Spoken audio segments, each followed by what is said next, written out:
এই মুহূর্তে তো সব থেকে বেশি ইম্পর্টেন্ট হচ্ছে বিজেপির বিরুদ্ধে একটি লড়াই তৈরি করা। সেটা সিপিএম কোনোভাবেই তৈরি করতে পারছে না। যেই পার্টি তাকে অলরেডি একভাবে হ্যারাস করেছে, অলরেডি তার উপরে হামলা চালিয়েছে, সেই পার্টিতে তিনি চলে যাচ্ছেন, এটা তো অত্যন্ত ডিসঅ্যাপয়েন্টিং বিষয়। সিপিএম আসলে আড়াআড়ি ভাবে ভাঙছে বলে আমার মনে হয় না। ভেঙে গেলে ভালো হতো। মোটামুটি লাল রংটি তাদের বাপের সম্পত্তি। সেটা যে আসলে শ্রমিকের রক্তের রং, সেটা যে আসলে শ্রমিকের মুভমেন্টের রং, সেই জায়গাটিকে তারা কোথাও সিপিএম এর সম্পত্তি করে ফেলেছে। সমস্ত জল্পনার অবসান ঘটিয়ে অবশেষে তৃণমূলেই যোগ দিলেন প্রতীকুর রহমান, সিপিএম এর সদ্য দলত্যাগী যুবনেতা। প্রশ্ন উঠছে, এটা কি প্রতীকুর রহমানের হার, নাকি সিপিআইএম এর ব্যর্থতা তাকে ধরে রাখতে না পারার? এ নিয়ে আজকে আমাদের সঙ্গে আলোচনায় বিশিষ্ট সমাজকর্মী রিমঝিম সিনহা। কি মনে করছেন, প্রতীকুর রহমান হেরে গেলেন, নাকি সিপিএম ব্যর্থ হলো তাকে ধরে রাখতে? দেখুন, মানে আমি যে পোস্টটাতেও লিখেছিলাম সেইটাতেও আমার মনে হয়েছে এখন যে সামাজিক পরিস্থিতি চলছে তাতে যদি সিপিএম থেকে কেউ দীর্ঘদিন সিপিএম করেছে, সে এসএফআই থেকে সিপিএম এর মধ্যে থেকেছে বলে আমাদের কাছে উঠে এসেছে, সে নিজেই তার বক্তব্যে সেটা বলেছে, কিন্তু এটাও বুঝতে হবে যে প্রতীকুর রহমানই প্রথম মানুষ নন যিনি সিপিএম থেকে তৃণমূলে গেছেন। আমরা রেজ্জাক মোল্লাকে দেখতে পাবো, আমরা এরকম আরো অনেক, ঋতব্রতকে দেখতে পাবো, যদিও ঋতব্রত অত্যন্ত বিতর্কিত একটি জায়গাতে রয়েছেন, কিন্তু এই যে কনস্ট্যান্টলি কেউ মূলধারার সোকল কমিউনিস্ট পার্টিকে সমর্থন করছে, তার রাজনৈতিক কর্মী হয়ে কাজ করছে, অ্যাক্টিভলি কাজ করছে, এমনকি ছোটবেলা থেকে এসএফআই ছাত্র সংগঠন থেকে লেয়ারে লেয়ারে উঠে একটা স্পেসে যাচ্ছে, তারপরেও তারা তৃণমূল হয়ে যাচ্ছেন কি করে, এইটা সত্যি ভেবে দেখার বিষয়। মানে যদি একটি কমিউনিস্ট পার্টির মধ্যে অধ্যয়ন এই ধরনের না হয়, তার দীর্ঘ বছরের প্র্যাকটিসের পরেও তার যদি মনে হয় যে তিনি এরকম স্বৈরাচারী দুর্নীতিগ্রস্ত একটি পার্টিতে নিজে যাবেন এবং সেখানে কোনোভাবে জনতার প্রতিনিধিত্ব করার জায়গা পাবেন। বহু অভিযোগ আছে যে সিপিআইএম এও দুর্নীতি ছিল, মানে যখন তারা ক্ষমতায় ছিল অবশ্যই, দুর্নীতি করেছে। অবশ্যই সেটা তো আমি তো দেখুন সিপিআইএম কে এক চোখে কোনোদিনই দেখিনি, কোনোদিন দেখবো না। আমার কাছে দুটো খুব স্পষ্ট লেয়ার আছে, একটা হচ্ছে নেতৃত্বের লেয়ার, একটা হচ্ছে সাধারণ কর্মীর লেয়ার। আমি এরকম বহু সাধারণ কর্মীর সঙ্গে কথাবার্তা বলেছি যারা কিন্তু ভালোবেসে আইডিওলজিক্যালি জিনিসটাকে আপহোল্ড করেন বলে, সেই মতাদর্শকে আপহোল্ড করেন বলে তারা সিপিএম করেন এবং তারা সৎভাবে সিপিএম করেন। কিন্তু আমরা যদি নজর দিই তাহলে বুঝতে পারবো যে সিপিএম এর নেতৃত্ব এরকম বহু কথা, এরকম বহু অ্যাকশন নিয়েছে জীবনে, যেইগুলোতে এই মতাদর্শ যে মানুষরা বয়ে নিয়ে যাচ্ছেন, যারা সৎভাবে বিশ্বাস করে সিপিএম পার্টির সমর্থক বা কর্মী হচ্ছেন, তাদের সঙ্গে বিশ্বাসঘাতকতা করছে। সুতরাং আমার তো সব থেকে বড় প্রশ্ন এটাই যে আজকে দাঁড়িয়ে যে ধরনের বিজেপির দ্বৈততা আমরা দেখতে পাচ্ছি, যে ধরনের রাক্ষস কুলের মতন ব্যাপারটা আসছে বলে অনেকেই বলেছেন, তারা তো মানে উল্টো দিকে দাঁড়িয়ে যদি আমরা ব্যাপারটা বিচার করি, তাহলে আমাদের অন্য ধরনের বিকল্প পার্টি গড়ে তোলা উচিত ছিল। যারা এতদিন ধরে একটা ডিসিপ্লিনড, একটা রেজিমেন্টেড ফর্মে পার্টি করেছেন, যারা রাজনীতি দেখেছেন, ছোটবেলা থেকে রাজনীতি করেছেন, তাদের তো উচিত যে আসলে বেরিয়ে একটি প্রোগ্রেসিভ সেকশনকে সঙ্গে নিয়ে একটি পার্টি তৈরি করা। সেই বিকল্পটা কি সিপিআইএম কে বাদ দিয়ে সম্ভব? যেরকম যেরকম আমি বললাম যে সিপিএম এর দুটো সেকশন হিসেবে আমি দেখি এবং সর্বদা তাই দেখব। যারা নেতৃত্বদায়ী স্থানে আছেন তারা এরকম বহু কথা বলেছেন, বহু অ্যাকশন নিয়েছেন, যেইগুলো কিন্তু একেবারেই কমিউনিস্ট আইডিওলজি বা লেফটিস্ট আইডিওলজিকে সাপোর্ট করে না। তার মধ্যে খুব প্রখরভাবে যেটা উঠে এসেছে সেটা হচ্ছে যে কোনো শ্রমিক নেতৃত্ব নেই তাদের পলিট ব্যুরো কমিটিতে। আমরা দেখতে পাচ্ছি যে নারীরা, মানে প্রায় 100 বছরের একটি পার্টি, 1925 থেকে যদি ব্যাপারটা দেখা যায়, তার মধ্যেও খুব প্রমিনেন্ট নারী নেতৃত্ব আমাদের কাছে রয়েছে, সেই এক্সাম্পল আমাদের কাছে থাকছে না।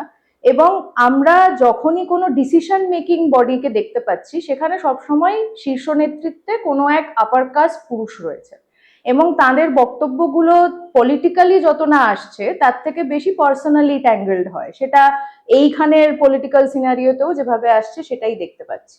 কিন্তু আমি বিশ্বাস করি না যে যারা মানে ইডিওলজিকে বিশ্বাস করে সিপিএম কে ভোট দিচ্ছেন, বা যারা ধরুন সিপিএম এর দেওয়াল লিখন করছেন, যারা প্রত্যেকদিন সাধারণভাবে সিপিএম এর প্রচার করছেন, লিফলেট নিয়ে যাচ্ছেন, তারা এই একই মেন্টালিটিতে বিশ্বাস করেন। তারা অ্যাকচুয়ালি সৎভাবে বিশ্বাস করেন যে মানুষের পক্ষে, খেটে খাওয়া মানুষের পক্ষে সংগ্রামী লড়াইয়ের দরকার রয়েছে। এই সেকশনকে ছাড়া তো অবশ্যই সম্ভব নয় বিকল্প করা। প্রতিকূলের প্রসঙ্গটা একটু আসে। আহ, তিনি দীর্ঘ লড়াই করেছেন, একদম মৃত্যুর মুখ থেকে ফিরে এসেছেন, তৃণমূল তাকে মেরে ফেলে রেখেছিল, এমন বহু ঘটনা কিন্তু তার সঙ্গে ঘটেছে। অভিষেক বন্দ্যোপাধ্যায়ের বিরুদ্ধে লড়েছেন, তো কি এমন সমস্যা যে তাকে তৃণমূলে যোগ দিতে হলো? তার এই যে তৃণমূলে যোগদান, এটা কি রাজনৈতিক ক্যারিয়ারের শেষ নাকি উত্থান? কি ঘটবে? দেখুন, প্রতিকুর রহমান কেন তৃণমূলে যোগ দিলেন সেটা একমাত্র উনিই বলতে পারবেন, কারণ আমি ওনার মতন করে সিপিএম করিনি। উনি যে অভিযোগগুলো তুলে এনেছেন সেইগুলো প্রথমবার আসেনি, এইটা সত্যি কথা। সেইগুলো আমরা যদি মানে সাধারণ কর্মীদের জিজ্ঞেস করি তাদেরও বক্তব্যে সেটা থাকবে। এমনকি আমি যে পোস্ট দিয়েছি সেখানে অনেকে এসে এটা বলেওছেন যে তারা দীর্ঘদিন ধরে এই ধরনের বিষয় সিপিএম থেকে দেখছেন, তারা মনে করছেন যে এক ধরনের বিকল্প তন্ত্র চলে। দেখুন, উনি যে বিষয়গুলো নিয়ে এসছেন সেগুলো ওনার বক্তব্য, আমি সেইগুলোকে সার্টিফাই করার মতন পজিশনে নেই, কারণ আমি সিপিএম করিনি, সুতরাং সেটা নিয়ে আমি বক্তব্য দিতে পারবো না। কিন্তু মানে আমি নিশ্চয়ই এটা বলতে পারি যে আমি কোথাও আশাহত হয়েছি যে যদি কেউ দীর্ঘদিনের রাজনৈতিক কর্মী হন, তিনি যদি সত্যি খেটে খাওয়া মানুষের পক্ষে রাজনীতি করে থাকেন, তিনি এই লড়াইটি দিয়েছিলেন, সেই জায়গায় দাঁড়িয়ে তিনি বেরিয়ে এসে নিজ উদ্যোগে কোনো একটা কিছু খুলতে পারতেন। সিপিএম এর মধ্যে যারা প্রোগ্রেসিভ সেকশন, যারা অ্যাকচুয়ালি এই পার্টিকে, খেটে খাওয়া মানুষের লড়াইকে আপহোল্ড করতে চান, তাদেরকে সঙ্গে নিয়ে কোনো একটা ভাবনা ভাবতে পারতেন। কারণ এই মুহূর্তে তো সব থেকে বেশি ইম্পর্টেন্ট হচ্ছে বিজেপির বিরুদ্ধে একটি লড়াই তৈরি করা, সেটা সিপিএম কোনোভাবেই তৈরি করতে পারছে না। এমনকি যেরকম আমি আগেও বলেছিলাম যে এই তৃণমূল সরকার যে ধরনের দুর্নীতি করেছে, যে ধরনের স্বৈরতন্ত্র করেছে, এই চাকরি চুরির বিষয়, এই রাজ্যি করের বিষয়, এই জায়গাগুলোতে তো সিপিএম যে ধরনের সোশ্যাল ফেনোমেনন, সে চাইলে অনেক বড় মুভমেন্ট তৈরি করতে পারত। কিন্তু সত্যি প্রত্যেকবার তাদের মুভমেন্ট বা তাদের বক্তব্যের ভাষায় এটা স্পষ্ট যে আপনারা আমাদেরকে নিয়ে আসুন, তারপরে আমরা সবকিছু বদলে দেবো। এবার মুশকিলটা হচ্ছে যে এই ভাঙন আগেও ধরেছে, 69-এর সময়ও এই ভাঙন সিপিএম থেকেই ধরেছে। তারা বিপ্লব করতে চেয়েছিলেন, সেটা অনেক বড় একটি বিষয়, যার জন্য তাদের উপরে স্টেট রিপ্রেশন নেমেছিল। অতটা রিস্ক যদি এখনকার প্রোগ্রেসিভ সেকশন নাও নেয়, কথার কথা বলছি, তাহলেও একটি প্রোগ্রেসিভ মুভমেন্টাল পথে তো আসা যেত। সেই জায়গা থেকে তিনি তৃণমূলে চলে যাচ্ছেন, যেই পার্টি তাকে মানে অলরেডি একভাবে হ্যারাস করেছে, অলরেডি তার উপরে হামলা চালিয়েছে, সেই পার্টিতে তিনি চলে যাচ্ছেন। এটা তো অত্যন্ত ডিসঅ্যাপয়েন্টিং বিষয়। তাহলে কি সিপিআইএম আড়াআড়ি ভাবে ভেঙে যাচ্ছে? যেমনটা গুঞ্জন যে দীপশিতা, সৃজন তারাও প্রতিকূলের পথে যাবেন কিনা। সিপিএম আসলে আড়াআড়ি ভাবে ভাঙছে বলে আমার মনে হয় না। মানে খুব সত্যি কথা বলতে গেলে ভেঙেই আছে। ভেঙে গেলে ভালো হতো, কারণ যে নেতৃত্বদায়ী সেকশন এই মার্কসিজম বা এই লেফটিজমের মুখোশ পরে আসলে প্রায় একটি মানে অটোক্রেটিক রেজিম চালাচ্ছেন, যেখানে তারা বলছেন যে মানে এরকম কথা উঠে আসছে শীর্ষ নেতৃত্ব থেকে যে নীতি নৈতিকতার ঠেকা শুধু সিপিএম নিয়ে রেখেছে কিনা।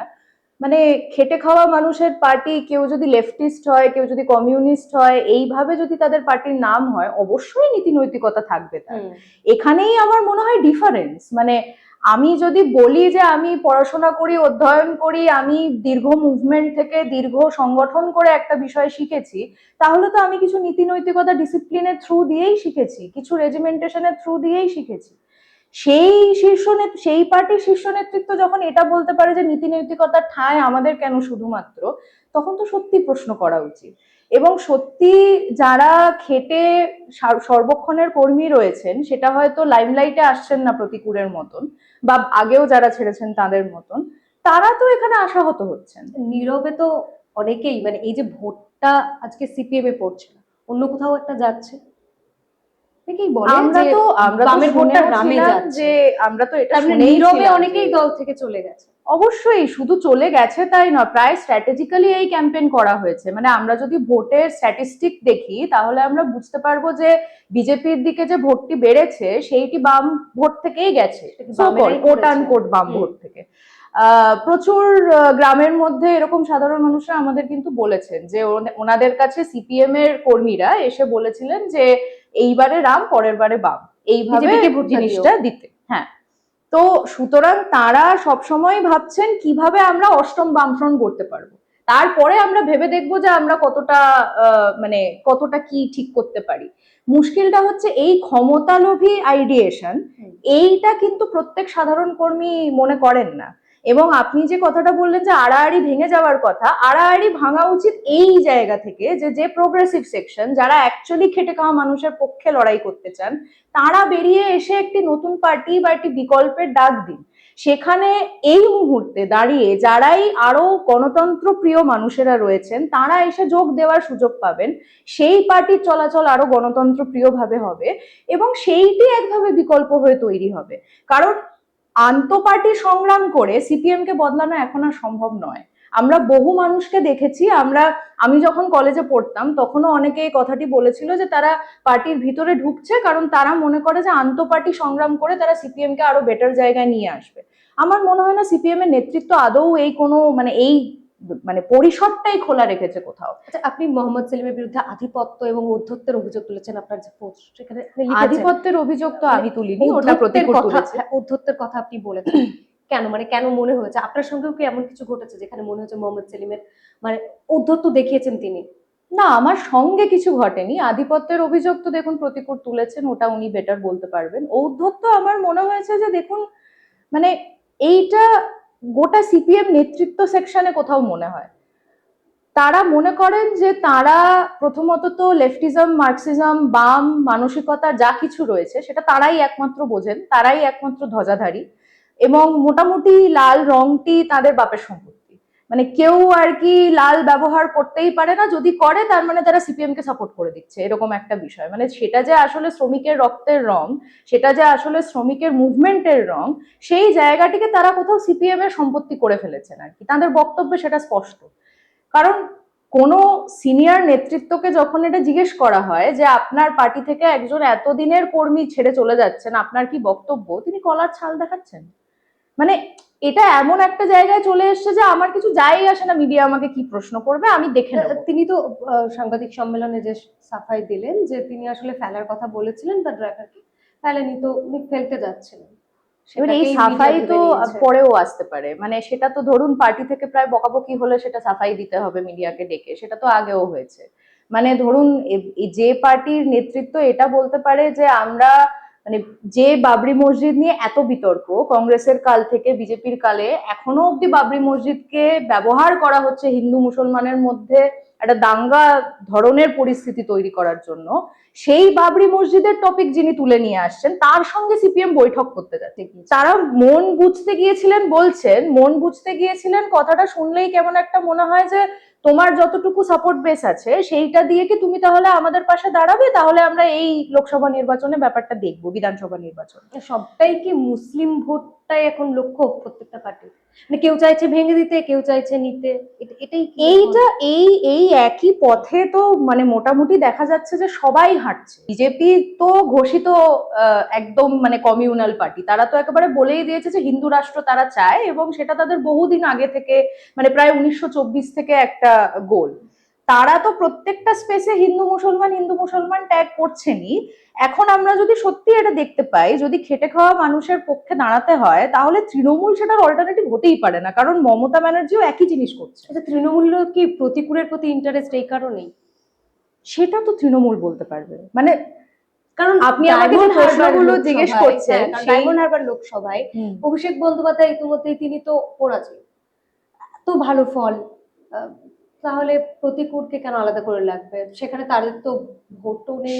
সেই ডিসিশনটা দেখুন তৃণমূলের পার্টিতে নিশ্চয়ই নেওয়া হয়েছে, সেই ব্যাপারেও আমি অবগত নই কারণ আমি সেই পার্টি করি না। তো আমার বক্তব্য এটা ছিল যে ধরুন মমতাও সেখান থেকে বানাচ্ছেন হচ্ছে জগন্নাথ মন্দির বানাচ্ছেন, অন্য কোনো একটা জায়গায় দুর্গাঙ্গন, একদম। এই প্রত্যেকটা জিনিস স্টেট ফান্ড থেকে হচ্ছে, যেটা করদাতাদের পয়সা। সেখান থেকে হসপিটালগুলোর অবস্থা ঠিক হচ্ছে না, স্কুলগুলোর অবস্থা ঠিক হচ্ছে না, ভুলভাল পলিসি নেওয়া আসা হচ্ছে এডিপির মতন। কিন্তু স্টেটের পয়সায় করদাতাদের টাকায় একটি ধর্মেরই জিনিস বানানো হচ্ছে, একটি ধর্মেরই ওয়ার্শিপ স্টেশন বানানো হচ্ছে। সেটা হিন্দু, মুসলমান, খ্রিস্ট এই প্রত্যেক রিলিজিয়াস সংগঠন যারা, তারা বানালে এটা তাও মানা যেত, কিন্তু সেন্ট্রাল এবং স্টেট এরা যদি করদাতাদের টাকায় এই মন্দিরগুলো বানায় এবং সেটির প্রচার করে, তারা একই রাজনীতি করে আসছেন। সেই উল্টো দিকে দাঁড়িয়ে তো একটা অন্য ধরনের রাজনীতি তৈরি করা দরকার, না হলে তো আমরা যে ফ্যাসিস্ট মানে উত্থানের কথা বলছি, যে হামলার কথা বলছি, সেই হামলা তো কোনোদিনই রোখা সম্ভব নয়। যে দল বদলের রাজনীতি, ভোট আসলেই তৃণমূল থেকে বিজেপি, বিজেপি থেকে তৃণমূল, এটা একটা কালচার আমরা দেখছিলাম গত কয়েক নির্বাচনে। তো এবার কি বামেরাও সেটাতে যুক্ত হলো? শুধু এইবারে যুক্ত হয়েছে তা তো নয়, মানে যেরকম আমি বললাম যে রেজ্জাক মোল্লাও আগে গেছেন, তো ঋতব্রতও আগে গেছেন। তো এইটা তো একটা খুবই বড় প্রশ্ন। মানে আমি সবসময়, মানে আমি যদি সিপিএম কিন্তু এই যে নির্বাচনের আগে এই ধারাবাহিকতাটা যেটা আমি হ্যাঁ, বলছি। কারণ মানে সেই জায়গাটাই তো ডিফারেন্সটা। তাহলে তার পার্টির মধ্যে অধ্যয়নটা কি? আমি এত বছর ধরে, আমি যে ছাত্র থেকে শুরু করে মানে বিধানসভা লোকসভা অব্দি যাওয়ার অব্দি যে বড় লম্বা প্রসেস, আমি যেহেতু ধরুন 2015 থেকে একভাবে রাজনীতির সঙ্গে সংযত হতে পেরেছি, আমি যতটুকু শিখেছি যথেষ্ট মানে খাটনি আছে বিষয়টার মধ্যে, একটা স্যাক্রিফাইস আছে বিষয়টার মধ্যে। যারা এতটা স্যাক্রিফাইস করছেন, এত অধ্যয়ন করছেন, প্রত্যেক দিন পার্টির মিটিং এ যাচ্ছেন, কমিটিতে যাচ্ছেন, তারা হঠাৎ করে দল বদল করে যাচ্ছেন নির্বাচনের আগে, তাহলে পার্টির মধ্যে অধ্যয়নটা কোন দিকে টিল্টেড, সেইটা আমাদের প্রশ্ন করাটা খুব জরুরি। সেটা কি আদৌ খেটে খাওয়া মানুষের লড়াইয়ের পক্ষে টিল্টেড? তাহলে তো মানে ঝোঁকটা অন্যদিকে হওয়ার উচিত ছিল। তারা সিপিএম এর মতাদর্শগত জায়গা থেকে যদি গিয়েও থাকেন, তারা যদি গিয়ে মনে করেন যে সিপিএম সেই মতাদর্শ অনুযায়ী চলে না, তাদের মতাদর্শটা তো বদলে যাবে না। তারা পার্টি ছেড়ে বেরিয়ে আসতে পারেন, কিন্তু মতাদর্শই বদলে যাচ্ছে, তারা কোথাও সেই ক্ষমতার জায়গায় চলে যাচ্ছে। তার মানে আমার তো মানে সাধারণ নাগরিক হিসেবে বাইরে থেকে এটা মনে হচ্ছে যে সিপিএম এর ভিতরে খেটে খাওয়া মানুষের লড়াই বা তাদের সংগ্রামের থেকে বেশি ক্ষমতা কিভাবে নেওয়া উচিত বা কিভাবে নিয়ে থাকা যায় সেই নিয়ে আলোচনা বেশি হয়। তাহলে এই যে দল বদলের রাজনীতি বাংলার রাজনীতিকে কিভাবে কলুষিত করছে, এই যে দল বদল, কারণ এই নেতাদের দিকে কি আর সহজে কি বিশ্বাস করতে পারবে, ভরসা করতে পারবে সাধারণ মানুষ? আমার তো মনে হয় সাধারণ মানুষ খুব সহজে ভরসা করতে পারেন না অলরেডি। তাদের মধ্যে একটা অদ্ভুত হতাশা আছে, যেটা প্রত্যেকবার এই দল বদলের সময় একভাবে উঠে আসে। মানে ধরুন কেউ যদি, ইভেন এটা তো শুধু নির্বাচনের আগেই নয়, নির্বাচনের পরেও হয়, কেউ যদি মতাদর্শে জিতে বিশ্বাস যাওয়ার করে, পরেও, একদম হ্যাঁ। একদম, কেউ যদি মতাদর্শে বা তার কোনো প্রকল্পে বিশ্বাস করে, ধরে নিলাম আমি, সে ভোট দিল একটা জায়গায়, নির্বাচনের ঠিক পরে সে কোনো এক দাবির কারণে, সে কোনো এক প্রলোভনের কারণে অন্য পার্টিতে চলে গেল। এবার তখন তো যে ভোট দিয়ে ফেলেছে তার কাছে আর কোনো রাস্তাই খোলা থাকে না। এবং এইটা তো বহুদিন ধরে চর্চিত একটি বিষয় যে নির্বাচনের আগেই নেতারা এসে করজোড়ে তাদের কাছে ভোট চাইছে। তার অ্যাকাউন্টেবিলিটি আর নেই বাকি 5 বছরে। যে যে প্রমিস গুলো করে গেছেন, সেই প্রত্যেকটা প্রতিশ্রুতি তারা মানে প্রায় জলাঞ্জলি দিচ্ছেন, এবং আবার 5 বছর বাদে আসছেন, বলছেন যে এরপরে এতগুলো প্রতিশ্রুতি দিচ্ছে, এইটা করব। এইটা তো হামেশাই ঘটছে, এবং যে কোনো সাধারণ মানুষকে জিজ্ঞেস করলে তারা এটা বলবেন যে মন্ত্রীরা তো টাকাই খায়, মন্ত্রীরা তো দুর্নীতি করে। আরে মন্ত্রী তো নর্মালাইজ হয়ে গেছে ব্যাপার একদম। কারণ আসলে এই হতাশা এবং এই যে প্রত্যেকবার বিশ্বাসঘাতকতা ঘটছে, এইটাকে মানুষ কোথাও নর্মালাইজ করে ফেলেছেন। সেই জায়গা থেকে যদি সত্যি বিকল্প তৈরি করতে হয়, তাহলে মানুষের কাছে সৎভাবে একটি এক্সাম্পল তৈরি করতে হবে যে আমরা এই প্রতিশ্রুতিগুলি দিচ্ছি, আমরা যতদূর পারবো ততদূরই প্রতিশ্রুতি দেব এবং সেটিকে পূরণ করে দেখাবো। না হলে সাধারণ মানুষ জীবনে কোনোদিনই নেতাদের বিশ্বাস করবেন না। নেতা ইকুয়ালস টু বিশ্বাসঘাতক হয়ে গেছে এখন। মোহাম্মদ সেলিম কিন্তু বলছেন যে বামেরা শক্তিশালী হচ্ছে, বিকল্প হিসেবে তারা প্রতিষ্ঠিত করছেন নিজেদেরকে, আর সেই জন্যই তাদের থেকে খাবলে নেওয়া হচ্ছে, প্রকার দল বদলের চেষ্টা করানো হচ্ছে। যে বিকল্প হিসেবে প্রতিষ্ঠিত করলে আমার তো মনে হয় না যে সিপিএম যে ধরনের সোশ্যাল ফেনোমেনন, তাতে এই মুভমেন্ট গুলো যেগুলো গড়ে উঠেছিল তৃণমূল সরকারের বিরুদ্ধে, সেটা চাকরি নিয়ে হোক, সেটা আরজি করের এই ঘটনা নিয়ে হোক, সারদা নারদা নিয়ে হোক, তার মানে এত ক্ষীণ মানে পদধূলি দেখতে পেতাম আমরা। কারণ সিপিএম তো বহুদিনের দল, 100 বছরের দল, তার গোটা ইন্ডিয়া জুড়ে প্রচুর কর্মী রয়েছে। তো বাংলার মধ্যে তারা যদি সত্যি এটা মনে করতেন যে তারা ধরুন এত বড় একটি মুভমেন্ট তৈরি করবেন যাতে তৃণমূল সরকার কোথাও এসে তাদের সঙ্গে বৈঠক করতে বা তাদের প্রত্যেক পলিসি ডিমান্ডকে মানতে রাজি হয়ে যায়, জনসাধারণের পক্ষে একটি স্ট্যান্ড নিতে বাধ্য হয়, তারা করতেই পারতেন।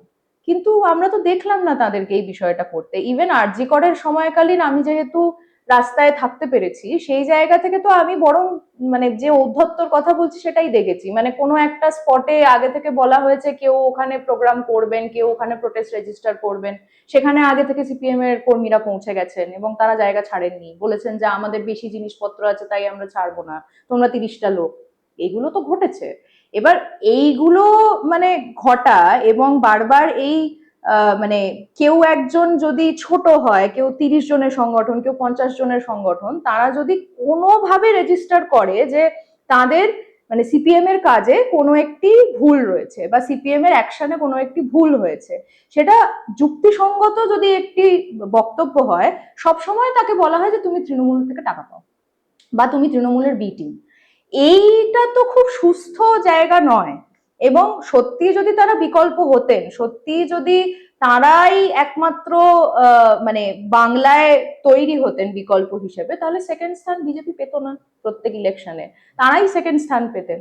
সেই জায়গায় তো মানুষ তাদেরকে অ্যাকসেপ্ট করছেন না। এবং আমরা খুব পরিষ্কারভাবে এটা প্রায় দুটো নির্বাচনে তো স্পষ্টভাবে দেখেছি যে তারা নির্বাচনের আগে বলেন জনতা ডিসাইড করে দেবে সবকিছু, সাধারণ মানুষের হাতেই আসলে ভোটের সবকিছু। যেই তারা শূন্য পাচ্ছেন বা শূন্যর কাছাকাছি কিছু একটা পাচ্ছেন, অমনি জনতার দোষ হয়ে যাচ্ছে যে জনতা অশিক্ষিত তাই আমাদেরকে ভোট দিচ্ছে না। কখনো বা ফেয়ার ইলেকশন হচ্ছে না এই হ্যাঁ হ্যাঁ, কিন্তু মানে এটা কিন্তু শীর্ষ নেতৃত্বের পোস্টেও আমরা দেখতে পাচ্ছি যে তারা এই কথাটা বলছেন যে আপনি অশিক্ষিতের মতন যদি লেফটকে ভোট না করেন তাহলে তো আপনার এই হালই হবে। মানে তারা এক জায়গায় ইলেকশনের আগে বলছেন জনসাধারণ যা ডিসিশন নেবেন সেইটাই আমরা মাথা পেতে নেব, এবং পরবর্তীকালেই বলছেন যে জনসাধারণ আসলে বোকা। তো তারা এই যে এই জায়গা থেকেই ঔদ্ধত্য কোথাও প্রকাশ পায় এবং এখান থেকেই বোঝা যায় যে পার্টির মধ্যেকালীন মানে কনভারসেশন গুলো কিরকম হয়।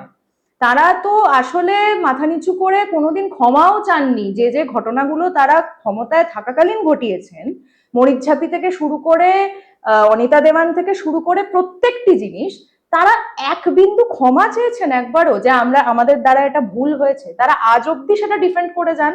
তাদেরকে যে তাদের সামনে এই কথা নিয়ে আসা হলে তারা বলেন যে এটা পুরনো কথা, এখন সিপিএম ভীষণ বদলে গেছে ইত্যাদি ইত্যাদি। তারা ক্ষমতায় আসলে এই একই জিনিস আবার ঘটাবেন না, এই ভরসাটা আমি বলে নয়, আমি তো খুবই ছোট ছিলাম সিপিএম যখন ক্ষমতায় ছিল, সাধারণ মানুষ যারা গ্রামে গ্রামে এই বিষয়ে দেখেছেন, সিপিএম না করলে রেশন বন্ধ হয়ে যেত, ঘরে জল বন্ধ হয়ে যেত, তারা নিজেরা দেখেছেন সিপিএম কি ধরনের মানে ঔদ্ধত্য তৈরি করেছে যে আমার পার্টি না করলে তোমাকে আমি খেতে পড়তে দেবো না। সুতরাং এইটা তো সাধারণ মানুষের ডিকটাম যে তারা চাইছেন না সিপিএম কে, তারা এই লেফটিস্ট মার্কসিস্ট তথা কমিউনিস্ট পার্টিকে চাইছেন না। সুতরাং এই জায়গায় নিজ পর্যবেক্ষণ না করে, নিজ বিশ্লেষণ না করে তারা সবসময় নিজেকে ডিফেন্ড করে যাচ্ছেন। তারা সবসময় বলছেন যে আমরা ঠিক আছি, আমরা ভালো আছি, যারা ছেড়ে যাচ্ছে তারাই আসলে ভুল। আমি ব্যক্তি হিসেবে জিনিসটা বলতে চাইছি না, আমি বলতে চাইছি যে সাধারণ কর্মীরা যারা প্রোগ্রেসিভ সেকশন, যারা বারবার এই ধরনের কথা তুলে এনেছেন, তাদের কথাগুলো কিন্তু যথাযথ। এই এই ক্রিটিসিজম গুলো আমাদেরকে মাথায় নিতে হবে, এই ক্রিটিসিজম গুলো আমাদেরকে বুঝতে হবে। ব্যক্তি প্রতিকূল কি করছেন সেইটা দিয়ে সত্যিই হয়তো এই মুহূর্তে গোটা বাংলার মানুষের কোনো যায় আসছে না, কিন্তু যে ধরনের অসুবিধাজনক কথা বা অসুবিধাজনক প্র্যাকটিসের কথা বারবার সিপিএম এর সাধারণ কর্মীরা নিয়ে আসছেন বা ব্যক্তি প্রতিকূল যিনি লাইমলাইট পাচ্ছেন তিনি নিয়ে আসছেন, এই অসুবিধাগুলোকে আমাদের মাথায় রেখে অন্য দিকে একটি বড় সংযোজন করার দিকে যাওয়া উচিত।